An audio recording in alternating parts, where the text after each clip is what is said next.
বাগদাদের এক মসজিদের পাশ দিয়ে এক আল্লাহর ওলি যাচ্ছিলেন।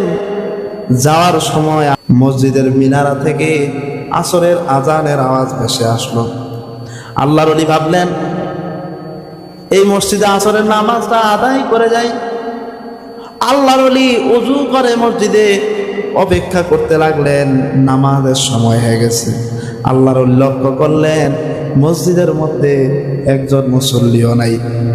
আল্লাহর ওলি মুয়াজ্জিন সাহেবকে লক্ষ্য করে বললেন, ও মুয়াজ্জিন সাহেব, আপনি আবার আজান দেন। মুয়াজ্জিন সাহেব বেচারা টেনশনে পড়ে গেছে। মুয়াজ্জিন সাহেব বলে, দে ভাই, আমি আপনাকে চিনি না, আপনি কোথা থেকে এসেছেন। আমি যদি আজকে আবার আজান দিই তাহলে আজকে আমার চাকরি চলে যাবে। আল্লাহর ওলি বললেন, ও মুয়াজ্জিন সাহেব, আপনি চাকরির টেনশন করবেন না। আপনার উপর দিয়ে যত ঝড়ঝাপটা আসবে সব আমি দেখবো, আপনি আবার আজান দেন। মুয়াজ্জিন সাহেব আল্লাহর ওলির কথা মতো আজান দিলেন। প্যারা হাজিরিন, মুয়াজ্জিন সাহেব আজান দেওয়ার পর আজান শেষ না হতেই মসজিদের পাশে কিছু লোককে দেখা গেল মসজিদের বাহিরে দাঁড়িয়ে দাঁড়িয়ে সিগারেট টানতেছে। এবার আল্লাহর ওলি আবার আজান দিলেন। তৃতীয়বার আজান দেওয়ার পর এলাকার সমস্ত মানুষ মসজিদের মধ্যে উপস্থিত হয়ে গেছে। এলাকার মানুষ মুয়াজ্জিন সাহেবকে লক্ষ্য করে বলতেছে, ও মুয়াজ্জিন সাহেব, আজকে কি হলো বুঝলাম না, মসজিদে 3 বার কেন আজান হলো? মুয়াজ্জিন সাহেবকে মানুষ হাসানো শুরু করছে, বিভিন্ন গালিগালাজ করা শুরু করছে। ঠিক ওই মুহূর্তে আল্লাহর ওলি দাঁড়িয়ে গেলেন।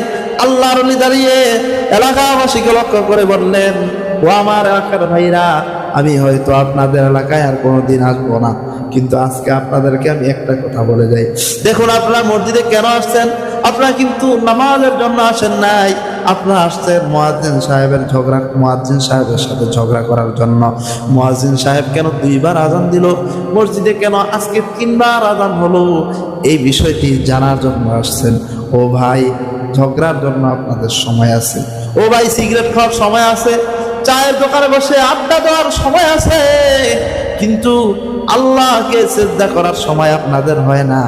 ও ভাই, এই জিনিসটা বোঝানোর জন্য, এই কথাটা শুধুমাত্র আপনাদেরকে বলার জন্য আজকে আমি 3 বার আজান দিছি। মুয়াজ্জিন সাহেবের কোনো দোষ নাই, আমি মুয়াজ্জিন সাহেবকে আবার পুনরায় আজান দিতে বলেছি। মোহতারাম হাজিরিন, আজকে আমাদের অবস্থাও তাই হয়ে গেছে।